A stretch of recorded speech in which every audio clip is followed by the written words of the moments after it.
الحمد لله نحمده ونستعينه ونستغفره ونؤمن به ونتوكل عليه ونعوذ بالله من شرور أنفسنا ومن سيئات أعمالنا من يهده الله فلا مضل له ومن يضلل فلا هادي له وأشهد أن لا إله إلا الله وحده لا شريك له وأشهد أن محمدًا عبده ورسوله اللهم صل على سيدنا ومولانا محمد وعلى آل سيدنا ومولانا محمد بعدد كل معلوم لك وبارك وسلم اللهم صل على سيدنا ومولانا محمد النبي الأمي وعلى آله وصحبه وسلم تسليما اللهم اجعل صلواتك ورحمتك وبركاتك على سيد المرسلين وإمام المتقين وخاتم النبيين محمد عبدك ورسولك إمام الخير وقائد الخير ورسول الرحمة اللهم ابعثه مقاما محمودا يغبطه به الأولون والآخرون أعوذ بالله من الشيطان الرجيم بسم الله الرحمن الرحيم ويقولون آمنا بالله وبالرسول وأطعنا ثم يتولى فريق منهم من بعد ذلك وما أولئك بالمؤمنين وإذا دعوا إلى الله ورسوله ليحكم بينهم إذا فريق منهم معرضون وإن يكن لهم الحق يأتوا إليه مذعنين أفي قلوبهم مرض أم ارتابوا أم يخافون أن يحيف الله عليهم ورسوله بل أولئك هم الظالمون إنما كان قول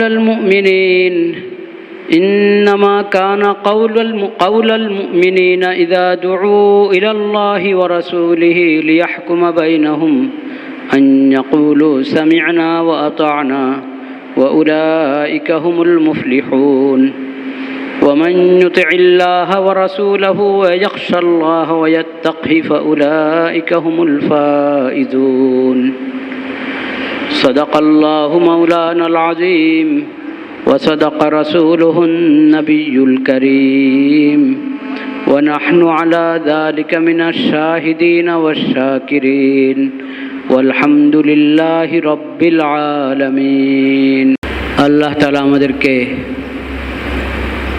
রমাদানুল মুবারকের কাছাকাছি নিয়ে এসেছেন আলহামদুলিল্লাহ।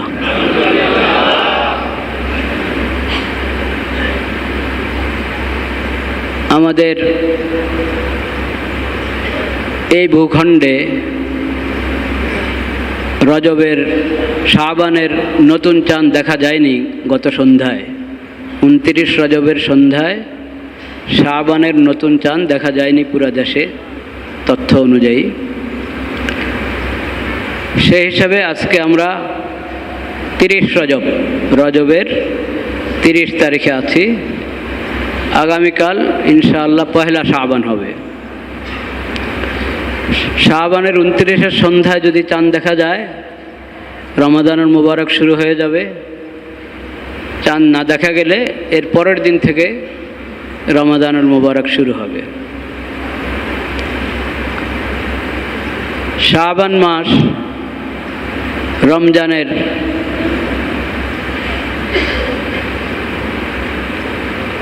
একটা ভূমিকা স্বরূপ। রমজান আসছে এই সুসংবাদ দেয় আমাদেরকে শাবান।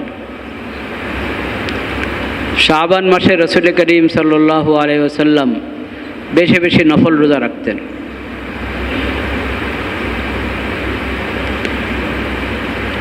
শাবানের মধ্যেই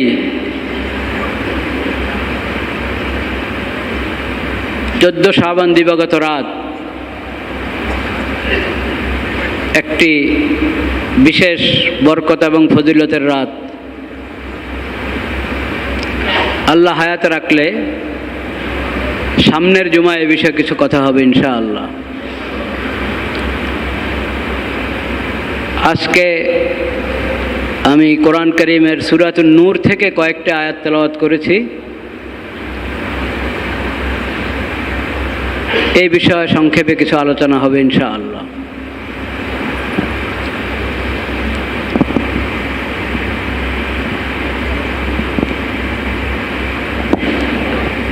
লা ইলাহা ইল্লাল্লাহ, লা ইলাহা ইল্লাল্লাহ।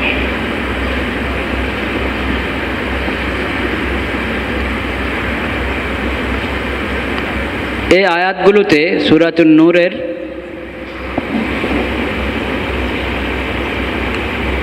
47 থেকে 52 নম্বর আয়াত, এই কয়েকটি আয়াতে আল্লাহ রব্বুল আলামিন মুমিনের পরিচয় দান করেছেন। প্রকৃত মুমিন কে? আর ঈমানের দাবি করে কিন্তু প্রকৃতপক্ষে সে মুমিন না। প্রকৃত মুমিন আর মুখে দাবি করে মুমিন কিন্তু প্রকৃত মুমিন না, এই দুই ব্যক্তির মাঝে, এই দুই ধরনের মানুষের মাঝে কি পার্থক্য, সেটা আল্লাহ রাব্বুল আলামিন এই আয়াতগুলোতে বলেছেন। খুব দাবি রাখে এই আয়াতগুলো আমাদের কাছ থেকে, ভাই ভাই আরে আরে বাদ দেন তো, এটা নামান, কি হবে এটা দিয়ে? কি করছেন? ভিডিও করছেন নাকি? না, এটা মেহরবানি করে নামিয়ে ফেলেন, মেহরবানি করে নামিয়ে ফেলেন। জাযাকাল্লাহু খাইরান, জাযাকাল্লাহু খাইরান।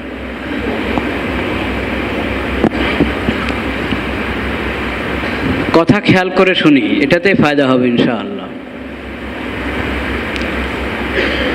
এই আয়াতগুলো আমাদের কাছে, প্রত্যেক আয়াতে আমাদের কাছে দাবি রাখে যে আমরা খেয়াল করে শুনি, খেয়াল করে বুঝি এবং নিজেদের মধ্যে বাস্তবায়ন করি। কিন্তু এই আয়াতগুলো যেহেতু একবারেই আমাদের জীবনের সাথে একবারেই খালি ঘনিষ্ঠ না শুধু, বরং একবারে আমাদের ঈমানি জিন্দিগি, ইসলামী জিন্দিগির মানদণ্ড এখানে দেওয়া হয়েছে। সেজন্য বিষয়টি খুব গুরুত্বের সাথে শোনা এবং বোঝা দরকার। প্রকৃত মুমিন কে আর শুধু মুখের দাবির মুমিন, এই দুটার পার্থক্য এই আয়াতগুলোতে আল্লাহ বলেছেন। ওয়ায়াকুলুনা আমান্না বিল্লাহ ওয়া বির রাসূল ওয়া আতা'না সুম্মা ইয়াতাওয়াল্লা ফারীকুম মিনহুম মিন বা'দি যালিক ওয়া মা উলাইকা বিল মুমিনিন। কিছু লোক তারা মুখে তো বলে আমরা আল্লাহর প্রতি ঈমান এনেছি, রসুলের প্রতি ঈমান এনেছি এবং আল্লাহর রসুলের কথা আমরা মেনে নিয়েছি,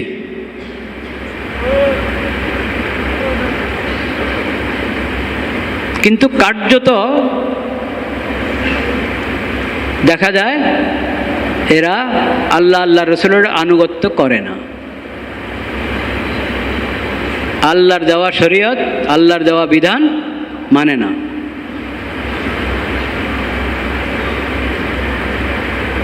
বলছে, মুখে দাবি করছে, কিন্তু তাদের কাজ তাদের দাবিকে প্রত্যাখ্যান করে। সুম্মা ইয়াতাওয়াল্লা ফারীকুম মিনহুম মিন বাদি যালিক, বলছে এই কথা, কিন্তু তাদের মধ্যে কিছু লোক দেখা যায় এরপরে ফিরে যায়, আনুগত্য করে না শরীয়তের বিধান স্মরণ করিয়ে দেওয়া হলে, শরীয়তের বিধান সামনে পেশ করা হলে ওটা মানে না, গ্রহণ করে না। নিজের খেয়াল খুশিকে শরীয়তের বিধানের উপর প্রাধান্য দেয়। অন্য কোনো ইদম, অন্য কোনো মন্ত্রতন্ত্রকে শরীয়তের বিধানের উপরে প্রাধান্য দেয়।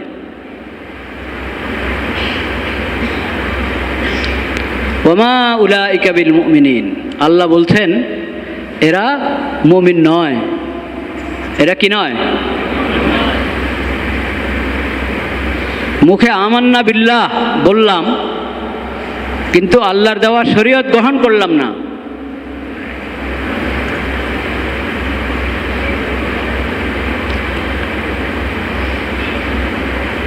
একটা হলো শরীয়ত গ্রহণ করেছি, যেমন আমরা সবাই বলেছি আমান্তু বিল্লাহ কামা হুয়া বিআসমাইহি ওয়া সিফাতিহি ওয়া কাবিলতু জামিআ আহকামিহি। আল্লাহর প্রতি ঈমান এনেছি, আল্লাহর সমস্ত বিধান আমি মেনে নিয়েছি, গ্রহণ করেছি। আল্লাহর প্রতি বিশ্বাস আছে, আখিরাতের প্রতি বিশ্বাস আছে, নবী করিম সাল্লাল্লাহু আলাইহি সাল্লামের প্রতি ঈমান আছে, এবং নবীর মাধ্যমে আল্লাহর যে শরীয়ত, যে বিধান আমরা পেয়েছি সেটাও আমরা গ্রহণ করেছি। কাবিলতু, ওটার উপর আমাদের বিশ্বাস আছে, ওটা আল্লাহ আমাদের উপরে মানা ফরজ করেছেন এবং আমি মেনেছি। কিন্তু এরপরে আমলের মধ্যে ত্রুটি হয়ে যায়। আমলে কি হয়ে যায়? ত্রুটি হয়ে যায়। আমি জানি নামাজ ফরজ, আমি বিশ্বাস করি আল্লাহ আমাদের উপরে নামাজ ফরজ করেছেন, 5 ওয়াক্ত নামাজ ফরজ, এবং এই ফরজ আমাকে আদায় করতে হবে। এই ফরজ আদায় না করলে আমি আসামি, অপরাধী। এসব জানি, মানি, তারপরেও দেখা যায় অবহেলা হয়ে যায়। 1 ওয়াক্ত পড়া হয়, আরেক ওয়াক্ত পড়া হয় না। এরকম পড়া না হলে আমি অপরাধী। এটা কবিরা গুনাহ, অনেক বড় কবিরা গুনাহ।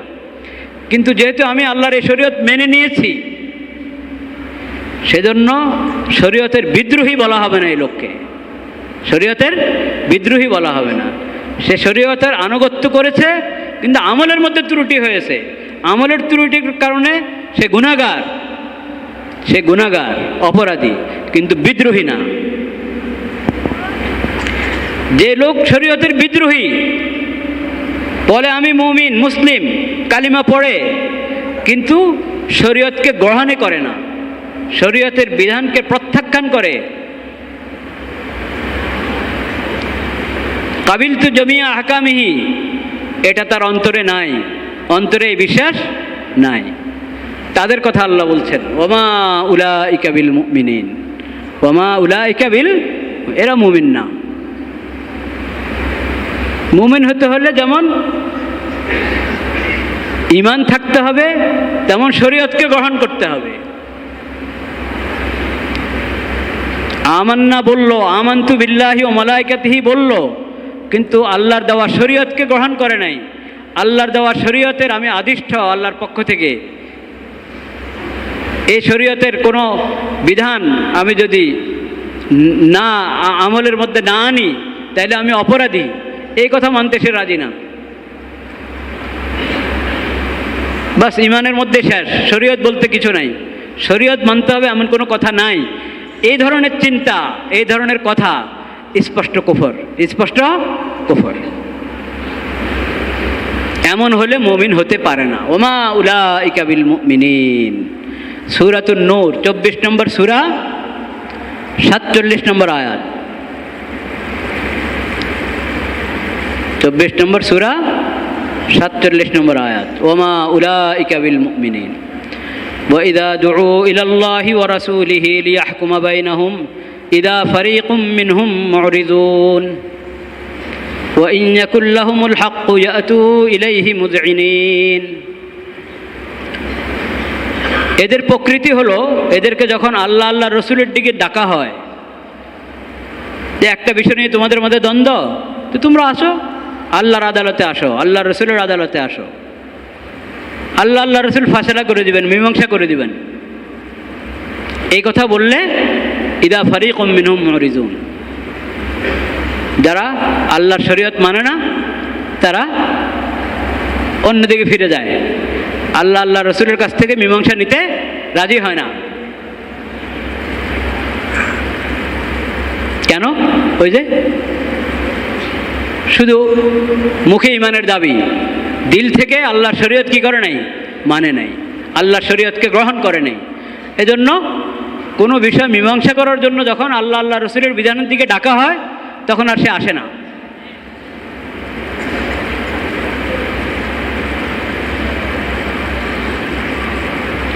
কিন্তু ওয়াইন্নাকুল্লাহুমুল হাক্কু ইয়াতু ইলাইহি মুযইনিন, যদি দেখে যে এই বিষয় যদি ইসলামের আদালতে যায়, আল্লাহ আল্লাহ রসুলের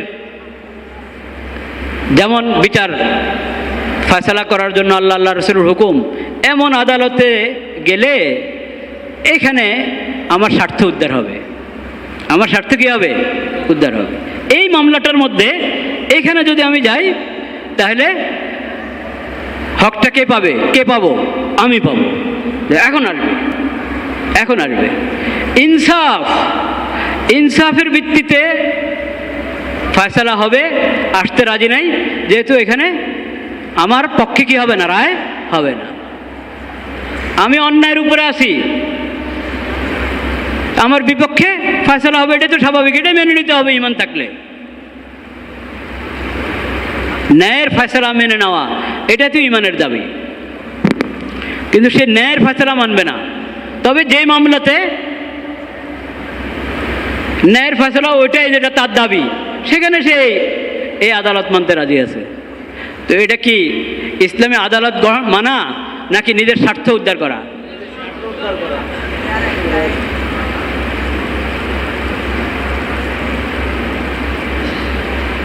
ইসলামের আদালত হলো ইসলামী আদালত, ইসলামের ফয়সালা, আল্লাহ আল্লাহ রসুলের ফয়সালা আমি মেনে নিব, রায় আমার পক্ষে যাক আর আমার বিপক্ষে যাক, এটা হলো ঈমান।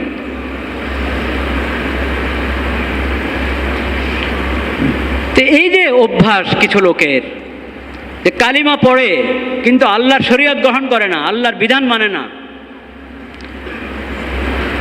কালিমা পড়ে কিন্তু শরীয়তের কিছু বিধান মানে, কিছু বিধান মানে না, এই যে অভ্যাস, এটা তো একটা কুফরি অভ্যাস, এটা মুনাফিকদের আলামত, মুমিনের আলামত নয়। আল্লাহ রাব্বুল আলামিন বলছেন, আচ্ছা তোমরা এমন কেন করো? বিধান তো সব আমার, বিধান তো সব আমার দেওয়া, রাসূলের মাধ্যমে এই বিধান তোমরা পেয়েছ, তো ঈমান এনেছ, কাজে তোমার দাবি আল্লাহর দেওয়া শরীয়ত মেনে নেওয়া, আল্লাহর দেওয়া বিধান মেনে নেওয়া, গ্রহণ করা। তোমরা যে গ্রহণ করছো না, কিছু গ্রহণ করছো, কিছু গ্রহণ করছো না, আফি কুলুবিহিম মারাদ, আল্লাহ বলছেন এদের অন্তরে কি তাহলে রোগ আছে, ব্যাধি আছে? কোন রোগ? মুনাফিকের রোগ। কিসের রোগ? মুনাফিকের রোগ। মুনাফিকের ব্যাধি আছে তোমাদের অন্তরে। কেন আল্লাহর দেওয়া বিধান কিছু মানো, কিছু মানো না? মতলবে আসলে মানো, আর যেটাকে তুমি তোমার মতলবের বিরুদ্ধে মনে করো ওটা মানো না। মানতে তো হবে আল্লাহর বিধান হিসাবে, আমার পক্ষে যাক আর বিপক্ষে যাক। আফি কুলুবিহিম মারাদ,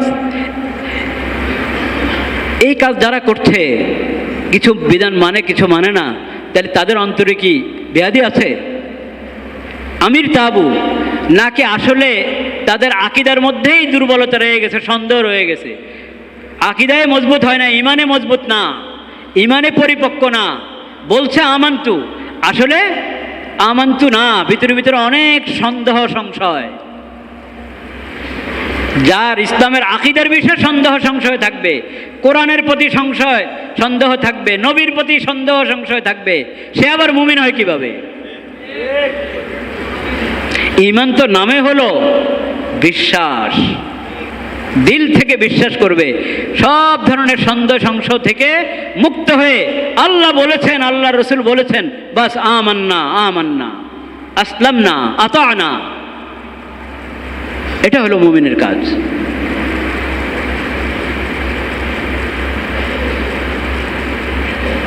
আম ইয়াখাফুনা আন ইয়াহিফাল্লাহু আলাইহিম ওয়া রাসূলুহু, নাকি ওরা ভয় পাচ্ছে যে আল্লাহ আল্লাহ রসুল তাদের উপরে জুলুম করে? এই বিধানটা মনে হয় শরীয়তের, এই বিধানটার মধ্যে মনে হয় জুলুম, এটা ইনসাফ ভিত্তিক বিধান না, এটা মানা যাবে না, এরকম ধারণা করো।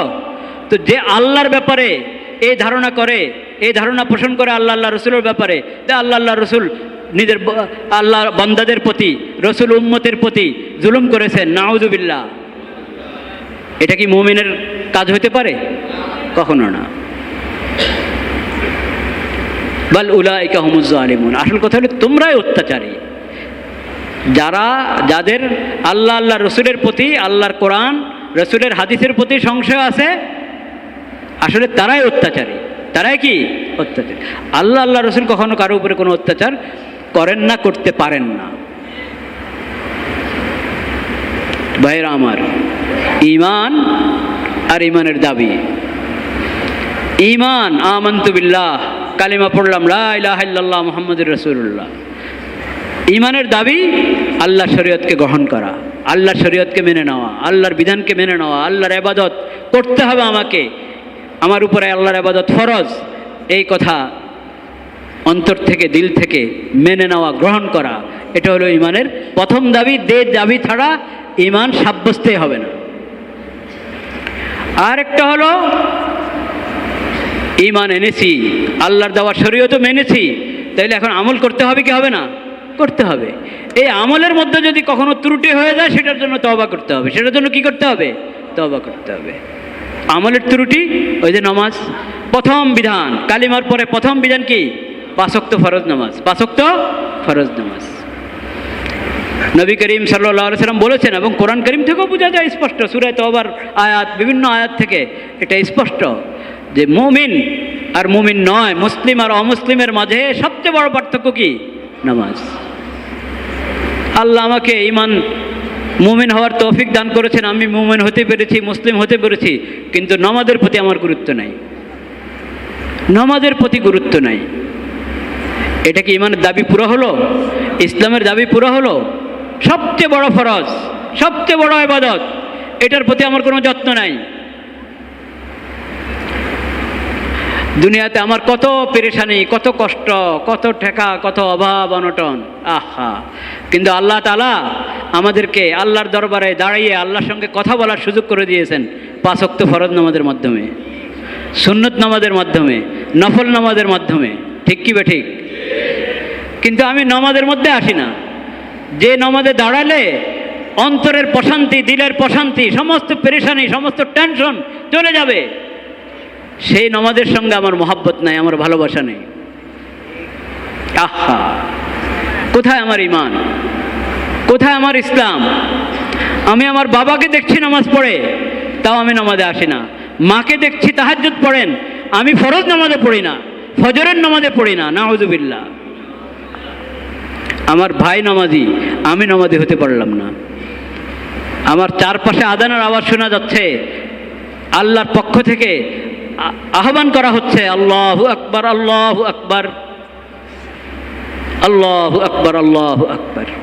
আল্লাহ মহান, আল্লাহ মহান। তুমি তোমাকে নিয়ে পেরেশান, তোমার পেরেশানি তো দূর করতে পারবে না আল্লাহ। যাও আল্লাহর দরবারে হাজির হও, দাঁড়িয়ে যাও নামাজে, আল্লাহু আকবার বলে নামাজ, তাকবীরে তাহরিমার মাধ্যমে নামাজ শুরু করো, দেখো না কি প্রশান্তি পাওয়া যায়। রুকু কেরাত পড়ো, ইমামের পিছনে হলে ইমামের কেরাত শোনো, রুকুতে যাও, সজদা লুটে পড়ো, সজদা লুটে পড়ো, বলো তুমি সুবহান রাব্বিয়াল আ'লা, সুবহান রাব্বিয়াল আ'লা, সুবহান রাব্বিয়াল আ'লা। আর দিলের যত কথা বলার আছে সজদাতে বলো আল্লাহর সঙ্গে। তাসবিহ পাঠ করো, তাসবিহ পাঠ করে দোয়া করতে থাকো।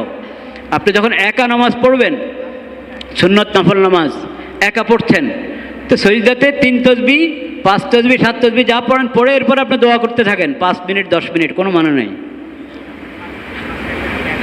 দোয়া করেন, যত দোয়া পারেন আপনি করতে থাকেন,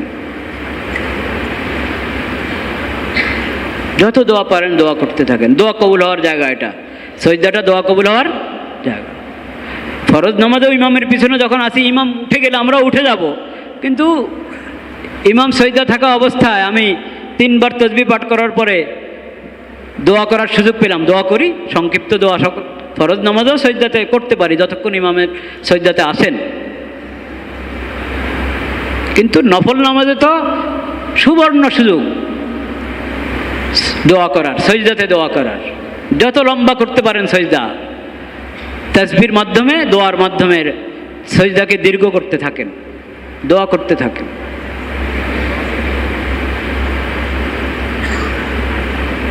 তো আমি পেরেশানি, অভাব অনটনের কারণে নামাজ থেকে দূরে থাকি, আমার চেয়ে হতভাগা আর কেউ হতে পারে না। আল্লাহ তাআলা তো বলেছেন ইস্তাঈনু বিস-সাবরি ওয়াস-সালাহ, সালাত এবং সবরের মাধ্যমে সাহায্য প্রার্থনা করো আল্লাহর কাছে, সালাতের মাধ্যমে, সবরের মাধ্যমে।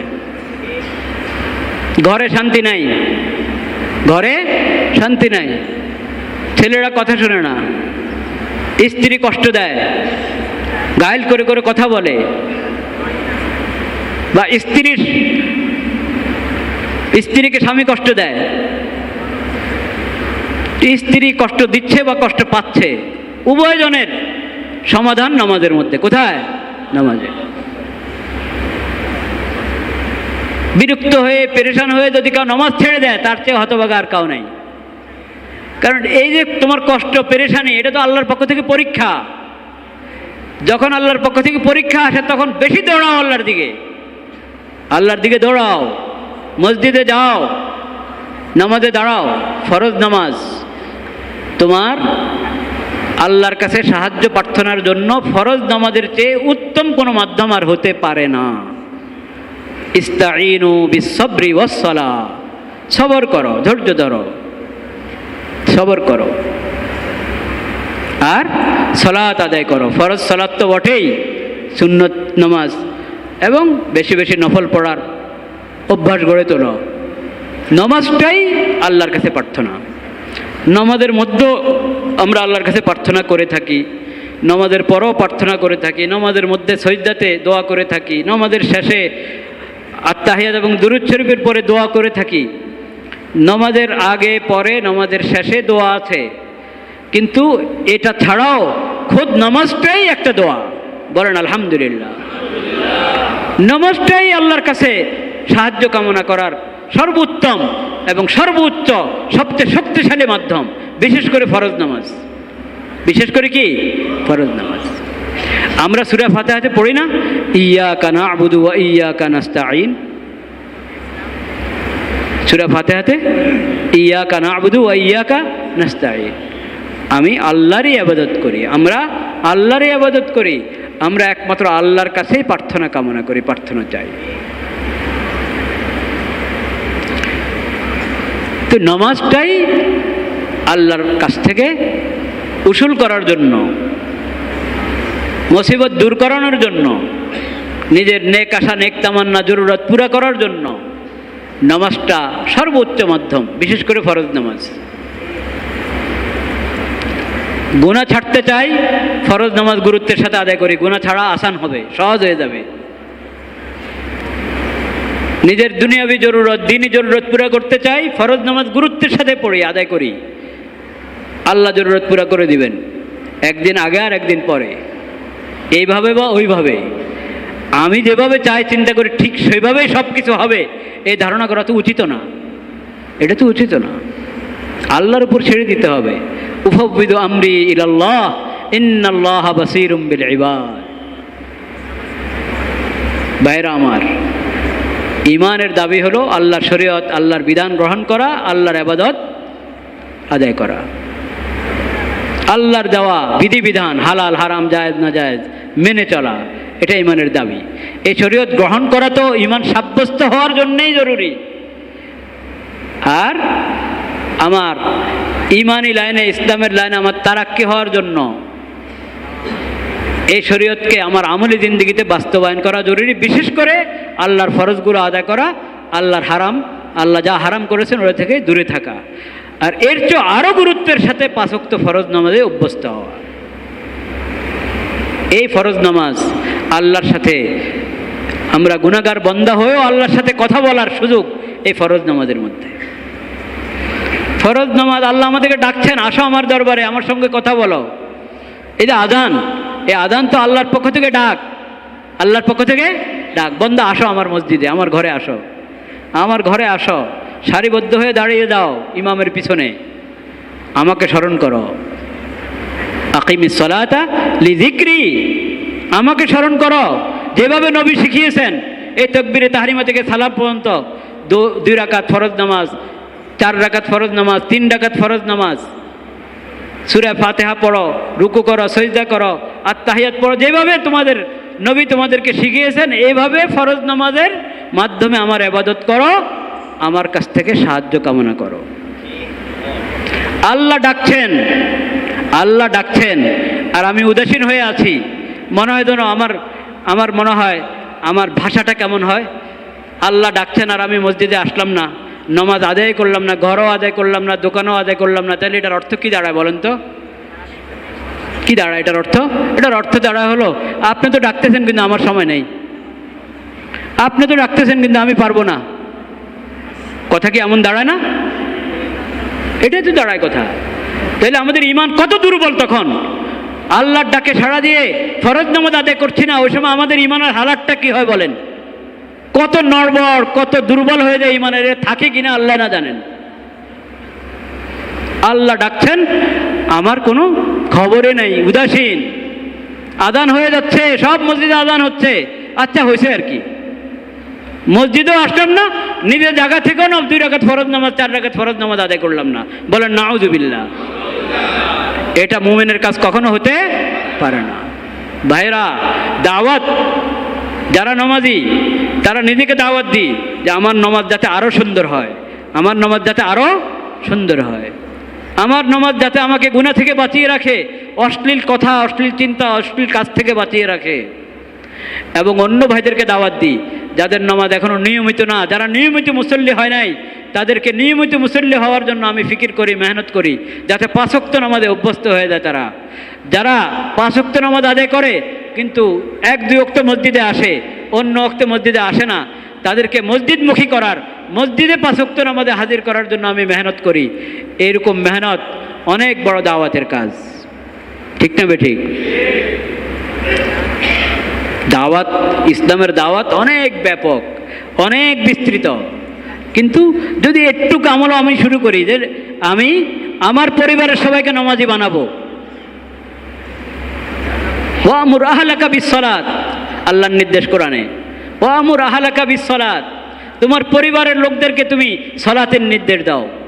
নিজ নামাজ, ওয়াস্তাবির আলাইহা, নিজ নামাজি হও, তাদেরকেও নামাজি বানাও। নিজ নিয়মিত নামাজি হয়ে যাও, তাদেরকেও নিয়মিত মুসল্লি বানাবার চেষ্টা করো। ওয়ামুর আহলাকা বিসসালাতি ওয়াস্তাবির আলাইহা, এটা প্রথম দাওয়াত। এরপরে প্রতিবেশীকে, এর বসে আরও যাদেরকে পারি, প্রতিবেশী, আমার বাসার প্রতিবেশী, আমার অফিসের প্রতিবেশী, অফিসের মধ্যে আমার যারা সঙ্গে আছে, সবাইকে ইকরামের সাথে, মহব্বতের সাথে বলে বুঝিয়ে নামাজি বানানো, এটা আমার বহুত বড় ইমানি দায়িত্ব। আর যার উপর আমার কথা চলে, যার উপর আমার কথা চলে আমার অধীনে, তাকে তো আরও গুরুত্বের সাথে দাওয়াত দিয়ে নামাজি বানানো, এটা আমার ইমানি দায়িত্ব, ঠিক কিনা?